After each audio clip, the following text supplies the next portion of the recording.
यहाँ पे आपने एक और एक चीज़ मेंशन की है, हाई रिस्क प्रेगनेंसी। अब अगर हम हाई रिस्क प्रेगनेंसी की ही बात कर ले तो किन कैटेगरी ऑफ वुमेन में इसके रिस्क सबसे ज़्यादा नज़र आते हैं? High risk category of pregnancy में थोड़े जो फैक्टर्स हैं जो नॉर्मल प्रेगनेंसी होती है, जैसे मान लो कि सबको एक लेडी है जो प्रेग्नेंट हो गई with in 1 year of marriage, उसकी एज 35 से कम है, so that is called a normal pregnancy. उसको कोई कोमोबिडिटीज़ नहीं है, जैसा कि बीपी हो गया, हाइपरटेंशन हो गया।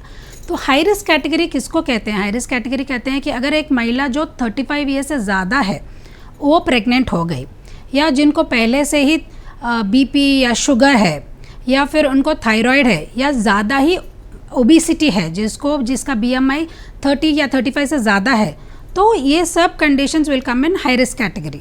जो जिसको पहले से ही प्रेगनेंसी पहले से ही कोई और प्रॉब्लम्स है तो उनको हाई रिस्क कैटेगरी कहा जाता है।